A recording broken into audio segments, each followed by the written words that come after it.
നമസ്കാരം.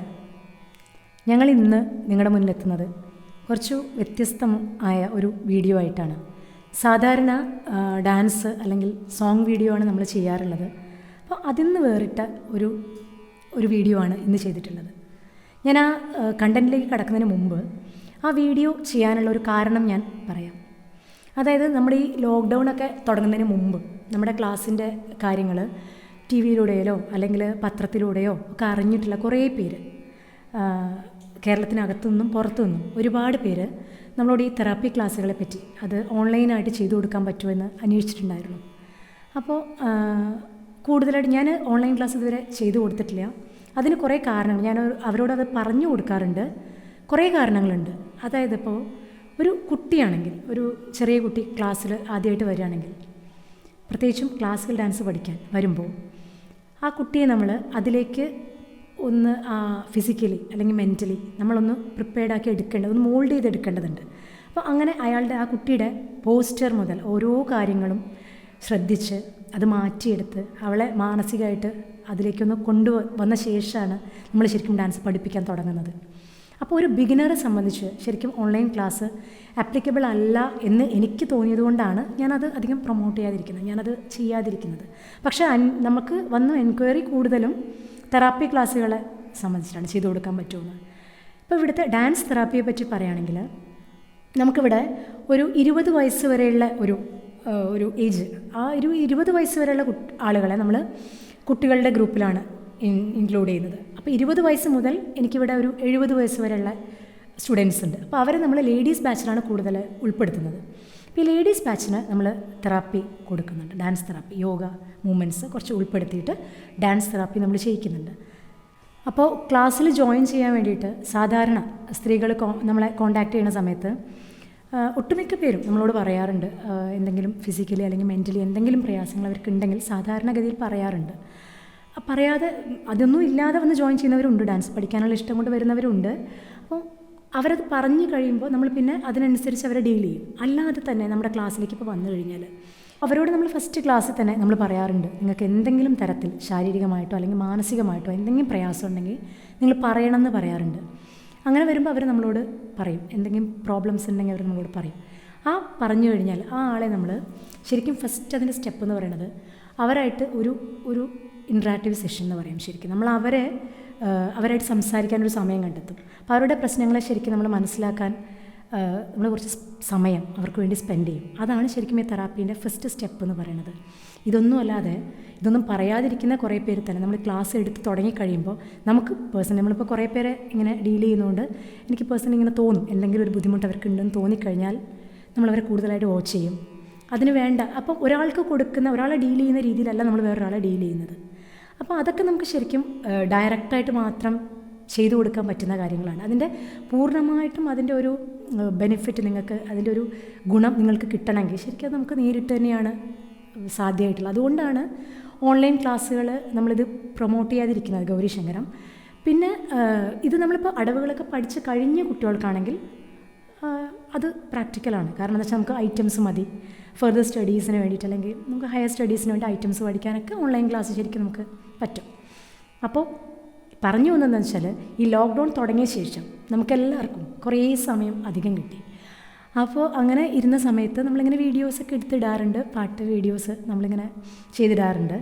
അതിൻ്റെ കൂടെ നമുക്ക് ഡാൻസിന് ഇപ്പോൾ ബാക്കിയുള്ളവർക്ക്, നമ്മുടെ ക്ലാസ്സിൽ വരുന്നവർക്ക് നമ്മളിപ്പം അവരെ എൻഗേജ്ഡ് ആക്കാൻ വേണ്ടി നമ്മളിപ്പോൾ വീഡിയോസൊക്കെ വാട്സപ്പ് ത്രൂ ഒക്കെ ചെയ്യിച്ചു കൊടുക്കാറുണ്ട്. അപ്പം അല്ലാതെ ബാക്കിയുള്ളവർക്ക് വേണ്ടി നമുക്കിപ്പം ആസ് എ ഡാൻസർ അല്ലെങ്കിൽ ആസ് എ ടീച്ചർ എന്തെങ്കിലും എനിക്ക് ചെയ്തു കൊടുക്കാൻ പറ്റുമോ എന്നുള്ളത് ചിന്തിച്ചപ്പോഴാണ് ഒരാശയം മനസ്സ് തോന്നിയത്. അതായത് നൃത്തം തുടങ്ങുന്ന നമ്മളിപ്പോൾ ശരിക്കും തുടക്കക്കാർക്ക് വേണ്ടി അവർക്ക് ഡാൻസിനോടൊരു താല്പര്യം വരാൻ വേണ്ടി, അല്ലെങ്കിൽ കുറച്ചുകൂടി ഭംഗിയായിട്ട് ചെയ്യാൻ വേണ്ടി കുറച്ച് ടിപ്സ്. അതിപ്പം ഒരു ബുക്ക് ഓറിയൻറ്റഡ് ആയിട്ടൊന്നും പറയല്ല, എൻ്റെ കുറച്ച് അനുഭവത്തിൽ നിന്ന് അല്ലെങ്കിൽ എൻ്റെ കുട്ടികൾ ചെയ്തിട്ട് എനിക്ക് തിരുത്താൻ തോന്നിയ കുറച്ച് ഭാഗങ്ങളിൽ നിന്ന് എനിക്ക് തോന്നിയ കുറച്ച് കാര്യങ്ങൾ നിങ്ങളായിട്ടും കൂടി ഷെയർ ചെയ്യാൻ തോന്നി. തീർച്ചയായിട്ടും അത് നിങ്ങൾക്ക് കുറച്ചുകൂടി മാറ്റം കൊണ്ടുവരാൻ തീർച്ചയായിട്ടും അത് സഹായകം ആവും എന്നെനിക്ക് ഉറപ്പുള്ളത് കൊണ്ട് നിങ്ങളായിട്ട് ഷെയർ ചെയ്യാണ് കുറച്ച് കാര്യങ്ങൾ, കുറച്ച് സ്റ്റെപ്സ്. അപ്പോൾ അതിലിപ്പോൾ നമ്മൾ ഈ ടിപ്സിലേക്ക് പോകുന്നതിന് മുമ്പ് വളരെ പ്രധാനമായിട്ട് പറയാനുള്ള വേറൊരു കാര്യം, ഇത് ശരിക്കും പറഞ്ഞാൽ ഇത് പാരൻസിന് വേണ്ടിയിട്ടുള്ളതാണ്, കുട്ടികളെ സംബന്ധിച്ച്. അതായത് ഒരു കുട്ടിയെ നിങ്ങൾ ഡാൻസിന് ചേർക്കാൻ തീരുമാനിച്ചു കഴിയുമ്പോൾ, ക്ലാസിക്കൽ ഡാൻസിന് ചേർക്കാൻ തീരുമാനിച്ചു കഴിയുമ്പോൾ, ഇപ്പം യൂഷ്വലി നമ്മുടെ ക്ലാസ്സിലൊക്കെ 5 വയസ്സ് മുതലാണ് ഞാൻ പറയാറുള്ളത്. എന്നാലും ചില പാരൻസ് ഒരു മിസ്സേ 4 വയസ്സായി ഇപ്പം അവർക്ക് ഭയങ്കര ഇഷ്ടമാണെന്നൊക്കെ പറഞ്ഞിട്ട് കൊണ്ടുവരാറുണ്ട്. അപ്പം നിങ്ങളൊരു കുട്ടിയെ ഡാൻസിലേക്ക് ചേർക്കാൻ നിങ്ങൾ തീരുമാനിക്കുമ്പോൾ നിങ്ങൾ ആദ്യം ആ കുട്ടിക്ക് അതിനോട് താല്പര്യം ഉണ്ടോ എന്നുള്ളത് നിർബന്ധമായിട്ട് ചോദിച്ചിരിക്കണം. കാരണം നമ്മളൊരു ക്ലാസിക്കൽ ഡാൻസ് എന്ന് പറയുമ്പോൾ ഫിസിക്കലി ശരിക്കും ഒരു ഫിസിക്കൽ ഇൻവോൾവ്മെൻ്റ് എന്ന് പറയുന്നത് വളരെ പ്രധാനമാണ് അല്ലേ. മെൻ്റലി രണ്ടും അതെ, എങ്കിലും ഫിസിക്കൽ ഇൻവോൾവ്മെൻറ്റും കൂടി വേണ്ടതുകൊണ്ട് അവർ ഫിസിക്കലി ഓക്കെ അല്ലെങ്കിൽ മെൻ്റലി അവർ പ്രിപ്പയർഡ് അല്ലെങ്കിൽ നമുക്കവരെ ഒന്നും ചെയ്യാൻ കഴിയില്ല, പഠിപ്പിച്ചു കൊടുക്കാൻ കഴിയില്ല, അവർക്ക് പഠിക്കാനും സാധിക്കില്ല. അപ്പോൾ ആദ്യം നിങ്ങൾ കുട്ടികളോട് അവർക്ക് താല്പര്യമുണ്ടോ എന്നുള്ളത് ചോദിക്കുക. അത് ഞാൻ പറഞ്ഞെങ്കിലും ഇപ്പോൾ ചില പാരൻസിന് ഒരാഗ്രഹം ഉണ്ടാവും. ഇപ്പോൾ മോളൊക്കെ ആണെങ്കിൽ എൻ്റെ കുട്ടി കുറച്ച് ഡാൻസ് പഠിക്കണം എന്നൊരാഗ്രഹം ഉണ്ടെങ്കിൽ നമ്മൾ തീർച്ചയായിട്ടും കൊണ്ട് ചേർക്കും. അങ്ങനെയാകുമ്പോൾ നിങ്ങൾ എൻ്റെ ക്ലാസ്സിൽ ഇപ്പോൾ ഒരു പാരൻറ്റ് വരികയാണെങ്കിൽ ഒന്നുകിൽ അവരെന്നോട്, അല്ലെങ്കിൽ തീർച്ചയായിട്ടും ഞാൻ അവരോട് പറയാറുണ്ട്, മോളെ കൊണ്ടുവന്ന് നോക്കൂ. ഒരു 1-2 ക്ലാസ് കഴിയുമ്പോൾ നമുക്ക് ഏകദേശം മനസ്സിലാവും കുട്ടിക്ക് ഇപ്പോൾ അതിനോട് താല്പര്യമുണ്ടോ. ഇല്ലെങ്കിൽ ഞാൻ അവരോട് തുറന്ന് പറയാറുണ്ട്. കാരണം കുട്ടി അതിനായിട്ടില്ല, കുറച്ചുകൂടി കഴിഞ്ഞിട്ട് അവൾക്ക് താല്പര്യം ഉണ്ടാവട്ടെ, വന്നോട്ടെ. ഇതിനൊരു ഏജ് ലിമിറ്റ് ഒന്നും ഇല്ലല്ലോ, എപ്പോൾ വേണമെങ്കിലും തുടങ്ങാവുന്ന ഒരു കാര്യമാണ്. പിന്നെ ലേഡീസിനെ സംബന്ധിച്ചാണെങ്കിൽ നമ്മളിപ്പോൾ ഫോൺ ചെയ്ത് കഴിഞ്ഞാൽ, ഞാൻ പറഞ്ഞല്ലോ ഇവിടെ ഏജ് ലിമിറ്റ് ഇല്ലാത്തതുകൊണ്ട് നമ്മൾ ഫോൺ ചെയ്യുമ്പോൾ ചിലർ പറയും മിസ് എനിക്ക് 50 വയസ്സ് കഴിഞ്ഞു, അല്ലെങ്കിൽ എനിക്ക് കുറച്ച് ഏജ് ഉണ്ട്, ഞാൻ കുറച്ച് തടിയുണ്ട്, അല്ലെങ്കിൽ ഞാൻ കുഞ്ഞതാകുമ്പോൾ ഡാൻസ് പഠിച്ചതാട്ടോ, ഒട്ടും ഓർമ്മയില്ല എന്നൊക്കെ, അല്ലെങ്കിൽ ഞാൻ ഒട്ടും ഡാൻസ് പഠിച്ചിട്ടേ ഇല്ല.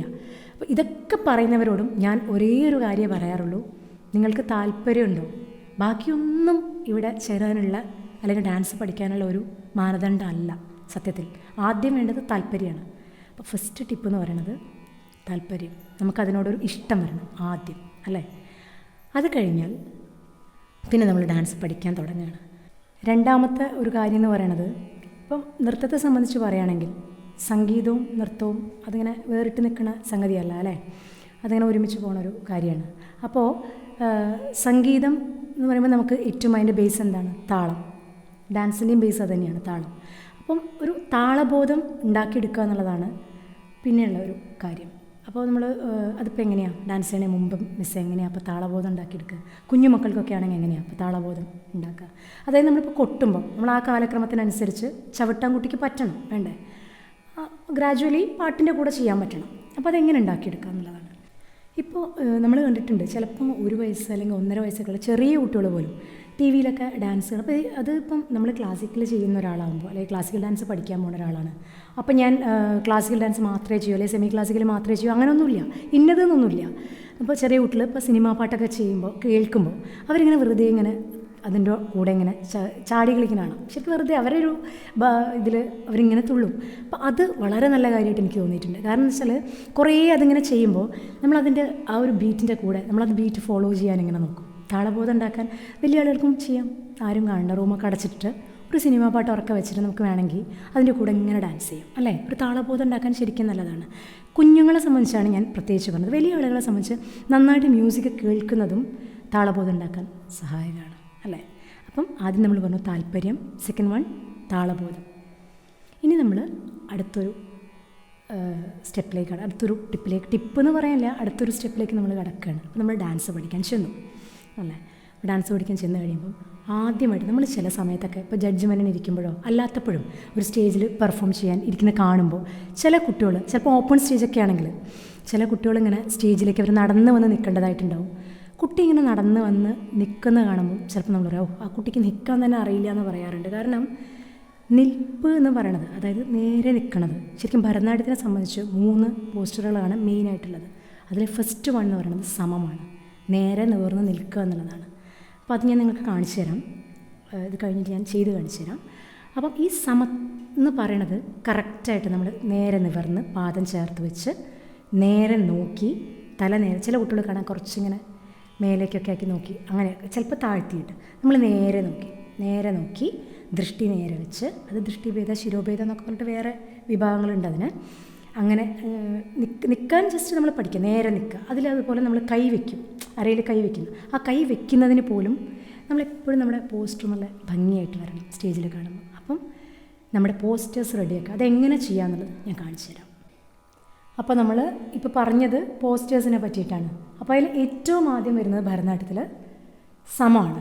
സമം എന്ന് പറയുമ്പോൾ നമ്മളിപ്പോൾ ഇതുപോലെ കാല് ചേർത്ത് വെച്ച്, പാദം ചേർത്ത് വെച്ച് നിവർന്ന് നേരെ നോക്കി പ്ലസൻ്റായിട്ട് നിൽക്കണം. ഷോൾഡറൊന്നും ശരിയാതെ, നമ്മുടെ സ്പൈനൊന്നും വളയാതെ നേരെ നിവർന്ന് നിൽക്കുക. ശ്രദ്ധിക്കേണ്ട കാര്യങ്ങൾ, ഒന്ന് നമ്മുടെ പാദം കറക്റ്റായിട്ട് നിൽക്കണം എന്നുള്ളത്. 2, നിങ്ങളിങ്ങനെ കൈ അരയിൽ വെക്കുന്ന സമയത്ത് മുളം തിരിഞ്ഞു പോകും. ഈ അരയിലേക്ക് കൈ വയ്ക്കുമ്പോൾ നിങ്ങൾ ശ്രദ്ധിക്കുക, നമ്മുടെ ഈ കൈ റിസ്റ്റിന് എവിടെയാണ് നമ്മൾ മടക്കേണ്ടത് അല്ലേ? റിസ്റ്റിൻ്റെ ഇവിടെ മടക്കി കഴിഞ്ഞാൽ ബാക്കിയുള്ള കൈപ്പത്തി, നമ്മുടെ കൈപ്പത്തി ശരിക്കും നമ്മുടെ പുറത്തേക്ക് ഇങ്ങനെ വരുന്ന രീതിയിൽ വയ്ക്കുക, തിരിഞ്ഞ്. അങ്ങനെ വെച്ച് കഴിയുമ്പോൾ മുന്നിൽ നിന്ന് നമുക്ക് കാണുമ്പോൾ ആ പോസ്റ്റർ കറക്റ്റായിട്ട് നമുക്ക് ഫീൽ ചെയ്യും. അപ്പോൾ ഫസ്റ്റ് സ്റ്റെപ്പ് അത് ശ്രദ്ധിക്കുക. അപ്പോൾ സമം കഴിഞ്ഞാൽ അടുത്തത് വരുന്നത് അരമണ്ഡലമാണ്. അരമണ്ഡലം എന്ന് പറയുമ്പോൾ നമ്മൾ അരമണ്ഡലത്തിൽ ഇരുന്നിട്ടാണ് കൂടുതൽ അടവുകളെല്ലാം കൂടുതലും ചെയ്യേണ്ടി വരുന്നത്. അപ്പോൾ അരമണ്ഡലം അത് ഏറ്റവും ഭംഗിയായിട്ട് വൃത്തിയായിട്ടിരിക്കാൻ നമ്മൾ ആദ്യം പഠിക്കണം. അപ്പോഴേ നമുക്ക് സ്റ്റെപ്സ് നീറ്റായിട്ട് ചെയ്യാൻ പറ്റുള്ളൂ. സാധാരണ നമ്മൾ ആയതം, കാലിൽ ആയതം ചെയ്തിട്ടാണ് വെച്ചിട്ടാണ് നമ്മൾ അരമണ്ഡലം ഇരിക്കേണ്ടത്. അപ്പോൾ കാലിൻ്റെ പാദങ്ങൾ ആദ്യം നമ്മൾ ഇതുപോലെ ആയതം പൊസിഷനിൽ വെക്കുക. അത് കഴിഞ്ഞ് നമ്മൾ പകുതി ഇരിക്കുക, ഇങ്ങനെ ഇരിക്കുക. ഇതാണ് കറക്റ്റ് അരമണ്ഡലം. ശ്രദ്ധിക്കേണ്ട കുറേ കാര്യങ്ങളുണ്ട്. നമ്മുടെ കാൽമുട്ട് മുൻവശത്തേക്ക് വരരുത്, ഇതുപോലെ വശങ്ങളിലേക്ക് വേണം വരാൻ. മുൻവശത്തേക്ക് വന്നാൽ വല്ലാതെ വൃത്തികേടാണ് അത് കാണുമ്പോൾ. അപ്പോൾ അത് നന്നായിട്ട് ശ്രദ്ധിക്കണം. അതുപോലെ നമ്മുടെ ഈ വയറിൻ്റെ, പ്രത്യേകിച്ച് ഈ അബ്ഡോമൻ്റെ ഭാഗം പുറത്തേക്ക് ഉന്തി നിൽക്കാതെ നമ്മൾ ശരിക്കും കറക്റ്റ് പോസ്റ്റിൽ കറക്റ്റ് വൃത്തിയായിട്ട് ഇരിക്കാൻ ശ്രമിക്കുക അരമണ്ഡലം ഇരിക്കുമ്പോൾ. അപ്പോൾ അങ്ങനെ ഇരുന്നിട്ടാണ് നമ്മൾ അടവുകൾ ചെയ്യേണ്ടത്. 3rd വൺ ഈസ് മുഴുമണ്ടി അല്ലെങ്കിൽ മുഴുമണ്ഡലം. ഇതാണ് മുഴുമണ്ഡലം. ഈ പോസ്റ്റ് ഇപ്പോൾ ഞാൻ പറഞ്ഞ പോലെ കാല് നല്ല വൃത്തിയായിട്ട് 2 വശത്തേക്കും വെച്ചിരിക്കുക. അപ്പം നമ്മളിപ്പോൾ തിരിഞ്ഞിരിക്കുമ്പോൾ,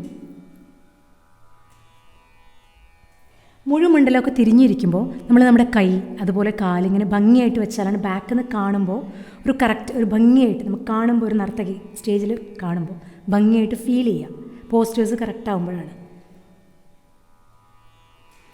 ശരിക്കും നമ്മുടെ ഈ പോസ്റ്ററിൻ്റെ ബേസിലാണ് ഇതിൻ്റെ ഡ്രസ്സ് പോലും ഡിസൈൻ ചെയ്തിട്ടുള്ളത് അല്ലേ? ചിന്തിച്ച് നോക്കുക. കാരണം അതിൻ്റെ ഫ്രണ്ടിലെ പ്ലീറ്റ്സ് അല്ലേ, അത് ശരിക്കും നമ്മൾ മുഴുമണ്ഡലം അരമണ്ഡലമൊക്കെ വൃത്തിയായിട്ടിരിക്കുമ്പോഴാണ് ഭംഗിയായിട്ട് നമുക്ക് കാണാൻ പറ്റുക. അപ്പോൾ ഇത് നന്നായിട്ട് ശ്രദ്ധിക്കുക പോസ്റ്റേഴ്സ്. അപ്പോൾ നമ്മൾ തട്ടടവ് ചെയ്ത് കഴിഞ്ഞാൽ പിന്നീട് നമ്മൾ നാട്ടടവിലേക്ക് കിടക്കും അല്ലേ? നാട്ടടവ് എന്ന് പറയുമ്പോൾ അതിന് ഡീറ്റെയിൽ ഞാൻ പറഞ്ഞുതരാം. ആദ്യം ഞാൻ ചെയ്യുന്നത് കാണിച്ചു തരാം. ഏതെങ്കിലും ഒരു നാട്ടടവ്, ഒരു 3rd നാട്ടടവ് നിങ്ങളൊന്ന് ശ്രദ്ധിക്കൂ ചെയ്യുന്നത്. തെയ് യും ത ത തെയ് യും ത ഹ തെയ് യും ത ത തെയ് യും ത ഹ. ഈ ഒരു അടവ് നിങ്ങളിപ്പോൾ കണ്ടു. അതിൽ നമ്മൾ എന്തൊക്കെ കാര്യം ശ്രദ്ധിക്കണം എന്നുള്ളത് ഞാൻ പറഞ്ഞുതരാം. എന്തൊക്കെയാണ് ഈ തട്ടടവ് നിന്ന് മാറി നാട്ടടവിലേക്ക് മാറിയപ്പോൾ വന്ന ഒരു മാറ്റങ്ങൾ എന്തൊക്കെയാണെന്നുള്ളത് പറഞ്ഞുതരാം.